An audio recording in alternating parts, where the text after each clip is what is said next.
नमस्कार दोस्तों, मैं हूं गालिब खान। आप देख रहे हैं न्यूज़ घातक चैनल। आज हमारे साथ में कांग्रेस के वरिष्ठ नेता और 3 बार के मध्य प्रदेश के मंत्री रहे बालन शुक्ला जी हैं, जो कि प्रदेश उपाध्यक्ष में। उनसे बात करेंगे सबसे पहले लोकसभा चुनाव में, क्योंकि ग्वालियर से लोकसभा चुनाव में सबसे बड़े दावेदार उन्हीं को माना जा रहा है। क्या सबसे पहले तो अगर कांग्रेस पार्टी आपको टिकट देती है तो क्या रणनीति रहेगी आपकी चुनाव में, क्योंकि आप तो पहले भी चुनाव लड़ चुके हैं? देखिए, टिकट किसको देगी ना हमें मालूम है, ना इसकी आवश्यकता है।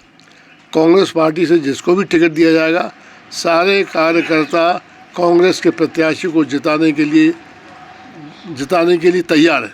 इसलिए टिकट चाहे जिसको मिले, जीतेगी कांग्रेस पार्टी। तो क्या लगता है कि मध्य प्रदेश के अंदर इस बार कितनी सीटें कांग्रेस की आ रही हैं? मैं तो 29 की अंदाज़ा है मेरे को। अब एक आध तो कम ज़्यादा हो सकती हैं, लेकिन हमें तो लगता है कि इस बार 29 टिकट आना चाहिए। अच्छा, पिछली बार लोकसभा चुनाव में मात्र 1 सीट आई थी नकुल नाथ जी की, और 28 सीट आ गए थे। और इस बार फिर उससे भी बड़ा दावा कर रही है भारतीय जनता पार्टी, इस बार 400 पार। पिछली बार तो 300 कुछ कह रही, 350 बोला था, इस बार 400 बार बोल रही है। तो क्या लगता है इस बार 29 के 29 आप जीतने की बात कर रहे हैं, और वो कह रहे हैं 29 के 29 बार मध्य प्रदेश के अंदर आ रही है, जिस तरह का भारतीय जनता पार्टी के आला नेता कह रहे हैं? भाई, बोली तो रही है, बोलने में और नतीजे आने में बड़ी दूरी है। नहीं तो उनकी पिछली बार भी जिनने बोला था उनने विधानसभा चुनाव में, तो उनका जो नतीजे थे बिल्कुल सटीक बैठे थे। हाँ, ठीक है। अब क्या अपने को लगता है कि भारतीय जनता पार्टी आने वाले 50 साल में जो कुछ बोलती रहेगी उसी हिसाब से नतीजे आएंगे? क्या उन्होंने 400 क्या, उनका 500 बोल दें?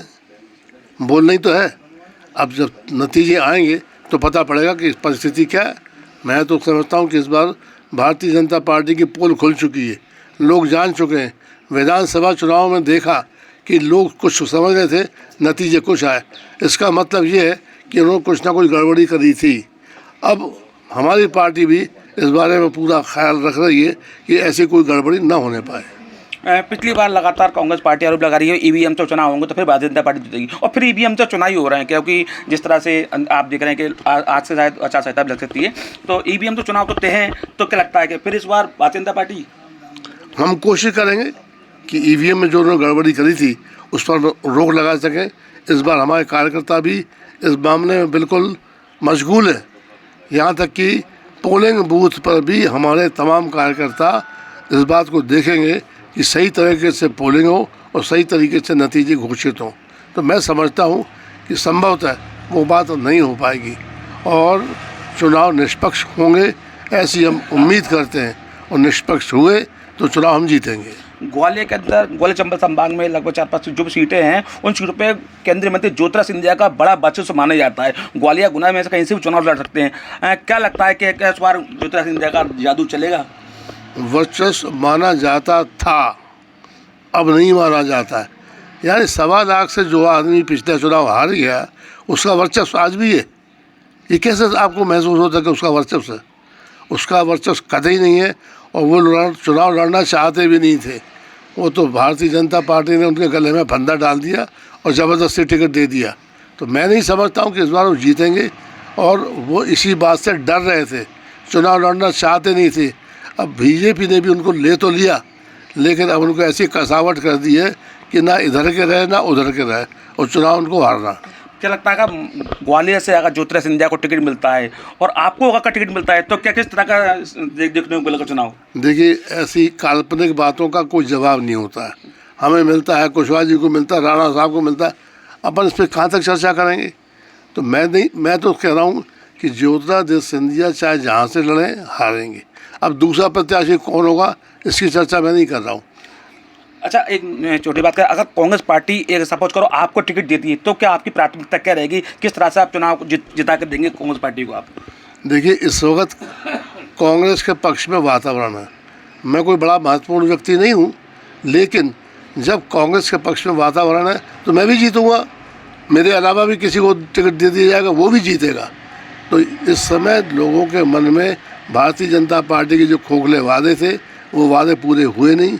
जो लंबी चौड़ी बातें कर रहे हैं उस पर भी लोगों को भरोसा नहीं है। इसलिए कांग्रेस से जिसको भी टिकट मिलेगा वो जीतेगा। तो क्या लगता है राहुल गांधी की जो भारत जोड़ो न्याय यात्रा चल रही है, उसका इस बार मध्य प्रदेश या देश के अंदर असर देखने को मिलेगा? क्यों नहीं मिलेगा, क्यों नहीं मिलेगा? आज राहुल गांधी पूरे देश में दौरा कर रहे हैं, पैदल चल रहे हैं, लोगों से मिल रहे हैं, आम आदमी से मिल रहे हैं। और उन्होंने चुनाव के पहले उन्होंने भी कहा था कि इस समय भारतीय जनता पार्टी और यथासंभव मीडिया भी उनको वो सपोर्ट नहीं कर रहा है, इसलिए सही बातें आम जनता को पता नहीं पड़ रही हैं। और उन्होंने कहा इसीलिए हम पैदल चलेंगे, लोगों से मिलेंगे, उनसे चर्चा करेंगे और जो उनकी दिक्कत समस्या है उसके बारे में जानकारी देंगे, और भारतीय जनता पार्टी क्या गड़बड़ी कर रही है इसके बारे में भी हम जनता से मिलेंगे, बात करेंगे। आज कोई भी नेता ऐसा नहीं है जिसने इस देश के चारों दिशाओं में घूमा फिरा हो। तो जब राहुल गांधी इतना बड़ा आदमी इस तरीके से घूम रहा है तो उसका असर क्यों नहीं पड़ेगा। मैं तो समझता हूँ कि उनकी ये यात्रा बहुत सफल रहेगी और इसका नतीजा चुनाव में देखने को मिलेगा। पिछली बार जब उनकी यात्रा नहीं गई थी विधानसभा चुनाव से पहले, भारत जोड़ो यात्रा जो उनकी थी, उस यात्रा के बाद में ही 4 राज्यों में कांग्रेस की सरकार चली गई, जहाँ तक कि पहले 2 राज्यों में थी, उसके बाद भी चली गई, राजस्थान में थी, छत्तीसगढ़ में थी, फिर वहाँ सब सफाया हो गया। क्या कहोगे इस पर भी तुम, क्योंकि यात्रा तो उस टाइम भी करी थी, फिर यात्रा कर रहे हैं, तो इसका रिस्क क्या लगता है कि देखिए, आदमी को प्रयास करना चाहिए। हम क्या ऐसा हो गया था तो हम कोशिश ना करें। अरे भाई, प्रयास होता है, कोशिश होती है। और फिर सबसे बड़ी बात है, मध्य प्रदेश में हर कोई कह रहा था हम जीतेंगे, क्यों हार गए हम। इसका मतलब है कि बीजेपी गलत रास्ते से चुनाव जीतती है। लेकिन जहाँ तक आम जनता का सवाल है, पिछली बार भी आम जनता कांग्रेस पार्टी के पक्ष में थी, हार गई।